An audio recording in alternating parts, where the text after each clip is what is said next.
Our protagonist, Mochizuki Toya, is where our story starts. The god volunteered to resurrect him into a magical world so that he may continue to live his life after mistakenly killing him with a thunder blow. So Toya accepted God's offer, but he asked God if he could bring his smartphone with him. God agreed and gave him some new magical and physical abilities. Toya obtained permission to travel to that realm with his smartphone.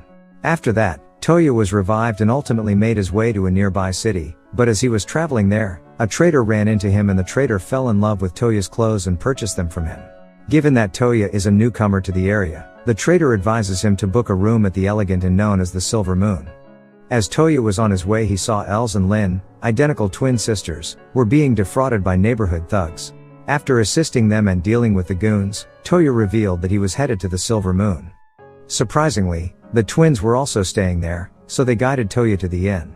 Els then decided to take on a guild job rather than a random job like before. Hearing this, Toya decided to join the Adventurers Guild in order to earn money as well. They formed a group to take on the Horned Wolf killing job. And after finishing the job, Toya asked the twins to teach him magic as well, but because he didn't know his elemental affinity, Lin used the elemental stones to test his aptitude. And astonishingly, Toya possessed talent for all elements, even a rare element known as no magic. For instance, he could build a gate to cross a distance with it. So they accepted a job to deliver a letter from the guild to the capital after that. But when they were traveling through a town, they intervened to save a girl named Ye from a fight with some thugs. Ye explains that she was on her way to the capital city and that she was also traveling to hone her fighting abilities. She so traveled with them to the capital. And while they were on their way to the capital, they saved the daughter of Duke Sushi from an assassination attempt. And to avoid any further danger, Toya and his friends decided to safely escort her to the capital. And when they got to the capital, they ran into Duke Alfred, the father of Sushi. Later, as the two of them enjoy tea, Duke Alfred discloses that Sushi visited her grandmother to learn a no-magic recovery technique to treat her mother's illness. Sushi's mother was cursed in the past. The curse was broken, but it left an after effect that caused her eyes to become blind. And now, in order to fully heal her, they require a user of no magic to restore her eyesight. Toya, who also possessed no magic, helped the Duke's wife in regaining her sight. So as a token of his gratitude for saving Sushi's life and healing his wife, Duke gave them large amount of money and the royal family crest so they can travel an entire kingdom as they like. Ye was impressed by Toya's talent and kindness, so she decided to join them. Then, as they were exploring the city, they assisted a young woman named Arma, who had been separated from her sister, in finding her sister, Alga. Toya and his allies then embarked on a new mission, destroying the Headless Night Spirit. After finishing the job, Toya searched all of the ruins with no magic in the hopes of discovering any hidden riches. However, they discovered an old crystal monster that absorbed mana from its foes. The crystal monster was incredibly challenging because it uses mana absorption to its advantage and has extremely strong regeneration powers, making physical attack worthless. Toya then had an idea and utilized one of his no magical spells to steal the red crystal that was within, which is how they were able to eventually defeat the crystal monster. As the story continues, Toya came to visit Duke Alfred and, coincidentally, Duke Alfred was in desperate need of Toya's help since his brother, the king, had been poisoned. Toya consequently agreed to assist him. When he got at the king's castle, he bumped into Count Bolsa, who informed them that the ambassador from the kingdom of Mismete was responsible for this. Toya then appeared at the king's side and healed him with no magic. After that, royal maid Charlotte expressed interest in him and invited him to visit her home to learn more about him.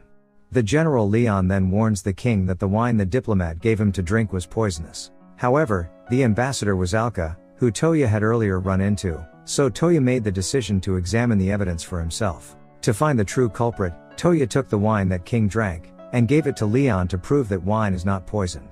Since wine is not poisoned, he used the king's glass and gave it to Count Bolsa. The count believed he was poisoned, but Toya had already removed the poison from the glass, proving that Bolsa was aware that the king's glass was tainted. As a result, Toya was able to apprehend the true perpetrator. Seeing that Yumina, the king's daughter, fell in love with Toya and announced her intention to marry him.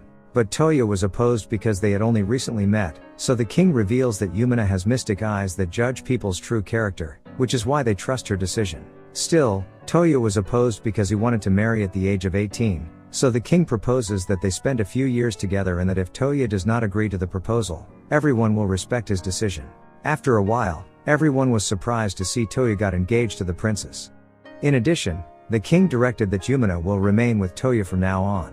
Yumina consequently made the decision to join their group and work on guild jobs alongside them. There Yumina casted a summoning spell to call her contract beast there. That caught Toya's attention. So Yumina's summoned beasts drew the apes to them, and they solved their quest of eliminating the giant apes. Later, after Yumiya taught Toya the summoning spell, Toya summoned the highest ranking beast and made a contract with it, naming it Kohaku. As the story progresses, they receive a job from the guild to investigate a slime researcher, and everyone except Toya is uninterested because they despise this green slime that melts girls' clothes. Toya was hit by a hardening slime as they got to the researcher castle, so they decided to continue to go towards the upper floor where they faced the slime they didn't want, green slime. And then they saw another perverted type of slime in the hallway, and in the researcher's room it was confirmed that the slime researcher was just some random pervert, so the girls decided to burn down the entire castle. After some time the king eventually granted Toya a mansion and some servants for saving his life and apprehending the person responsible for his assassination attempt. Toya thus requested that Lin, Els and Yai to move in with him as well because he think of them as his family. Soon after, Duke Alfred returned to Toya with the request that the king wants to form an alliance with the neighboring kingdom Mismd, but that the recent assassination attempt made it difficult to visit the neighboring kingdom. So they intend to travel to the neighboring kingdom using Toya's gate spell. And because Toya can only create gates to places he has visited, they decided to travel to the kingdom of Mismede. However, on their way to the Mismd, they passed through a town that had been attacked by a black dragon. Toya and his friend then got into a fight to kill the dragon in order to protect the town's residents. But in the middle of the conflict, Toya received covert assistance in his struggle with the dragon.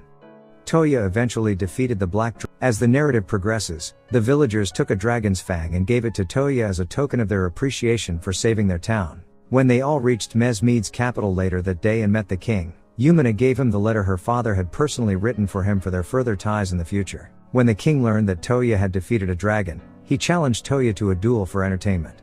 However, as the combat got underway, Toya managed to defeat the king with a single no magic spell slip. The magic prevents them from even engaging in combat, thus the king objected to it. However, the king's no magic spell allowed him to gain upper hand in the second round. So Toya quickly imitated it as well. Toya and the king were equal match after mimicking the king's no magic spell, so Toya combined his two no magic spells and defeated the king.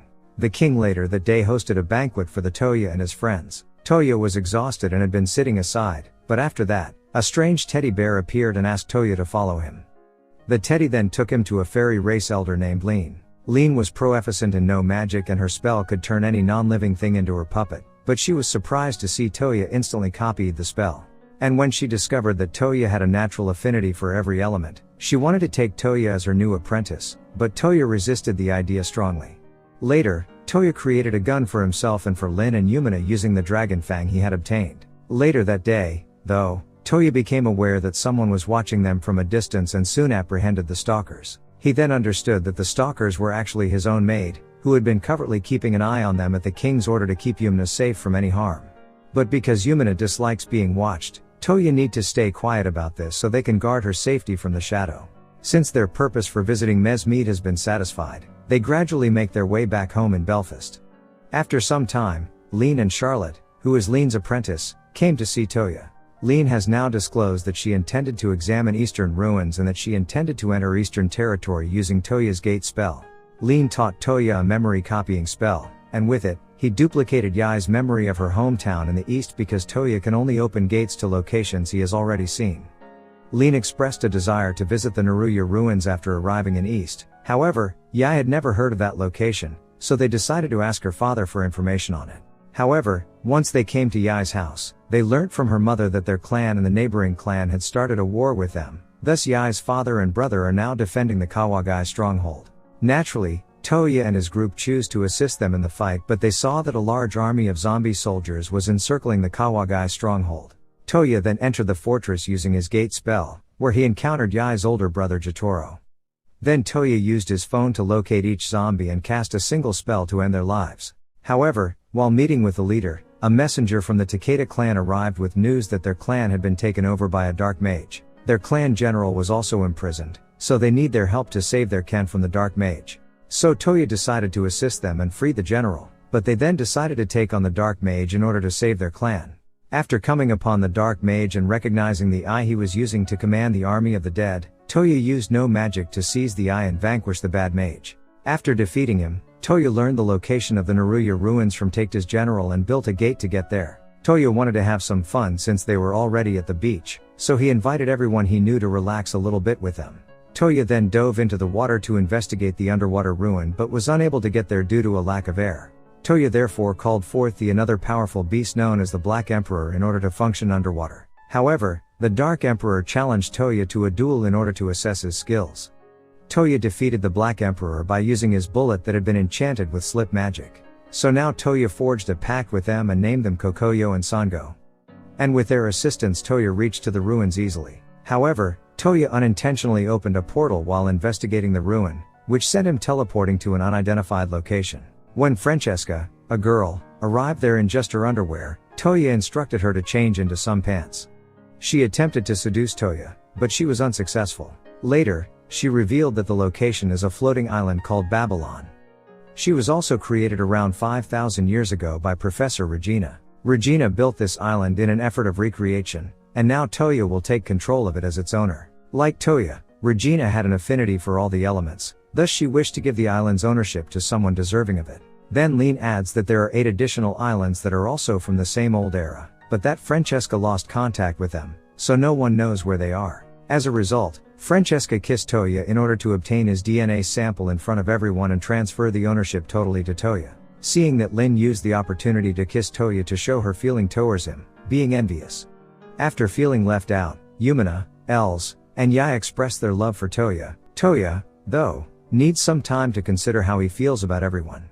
As a result, Francesca connected her mechanical body to her creator to deliver Regina's message. Since Regina was able to see into the future, she made a note of every response for Toya's every question. She stopped looking into the future since she believed the entire planet would be destroyed because she can see into the future and saw that the world will be practically wiped out with the abrupt emergence of the crystal monster. The planet was saved when the crystal monster suddenly vanished, but her ancient civilization was completely destroyed in the process. Now that world was safe once more, Regina began to peek into the future. When she spotted Toya, her interest was piqued, and she began to research his next adventures as well. Given that she saw his destiny, Toya wanted to know how to solve his present circumstance, but Regina refused to reveal it. Toya went to the god for guidance, and the god made a call to the goddess of love, who gave Toya some suggestions on how to handle his current position with the ladies. Toya took her advice into consideration and consented to marry all 4 of them, but only under the condition that he wanted to be an adult first so he could take care of them and protect them in the future. So with that, our anime comes to an end. For more shortest anime recaps, subscribe to the channel and press the bell icon for the most recent updates. Until next time, everyone stay safe.